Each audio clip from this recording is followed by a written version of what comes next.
ചികിത്സാ പിഴവുകളുടെ പേരിൽ പഴി കേൾക്കുന്ന വണ്ടാനം മെഡിക്കൽ കോളേജിനെതിരെ വ്യത്യസ്ത പ്രതിഷേധം. ജനകീയ ജാഗ്രതാ സമിതിയുടെ നേതൃത്വത്തിൽ ആശുപത്രി വികസനത്തിന് തെരുവിൽ പിച്ചയെടുത്തായിരുന്നു പ്രതിഷേധ സമരം.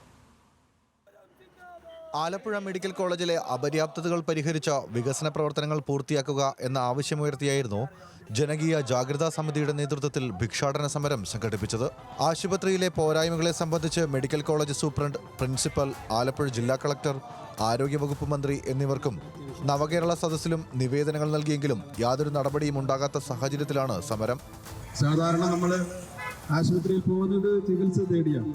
പക്ഷേ ഇപ്പോൾ ആശുപത്രിക്ക് ചികിത്സ കൊടുക്കേണ്ട ഒരവസ്ഥയിൽ ആലപ്പുഴ മെഡിക്കൽ കോളേജ് എത്തി നിൽക്കുന്നു എന്നുള്ളത് ഈ സംസ്ഥാനത്തിന്റെ ആരോഗ്യാവസ്ഥയെ വ്യക്തമായി നമുക്ക് കാണാൻ പറ്റും. അടച്ചിട്ടിരിക്കുന്ന ICU ഉടൻ തുടർന്ന് പ്രവർത്തിപ്പിക്കുക, ആശുപത്രിക്കകത്തേക്കുള്ള റോഡ് സഞ്ചാരയോഗ്യമാക്കുക, ലിഫ്റ്റുകൾ പ്രവർത്തനക്ഷമമാക്കുക, പുതുതായി വന്ന മാമോഗ്രാം മെഷീൻ സ്ഥാപിക്കുക, പണി പൂർത്തീകരിച്ച ദന്തൽ കോളേജ് തുറന്നുകൊടുക്കുക എന്നിവയാണ് ജനകീയ ജാഗ്രതാ സമിതിയുടെ ആവശ്യം. ഇക്കാര്യങ്ങൾ സംബന്ധിച്ച് ജില്ലാ കളക്ടർക്ക് നിവേദനം നൽകിയപ്പോൾ നിങ്ങളുടെ കയ്യിൽ പണമുണ്ടെങ്കിൽ ചെയ്യണമെന്ന മറുപടിയാണ് ലഭിച്ചത്. ഈ സാഹചര്യത്തിലാണ് പൊതുജനങ്ങളിൽ നിന്നും പണം പിരിക്കാൻ പിച്ചച്ചട്ടി സമരം സംഘടിപ്പിച്ചത്. ന്യൂസ് മലയാളം, ആലപ്പുഴ.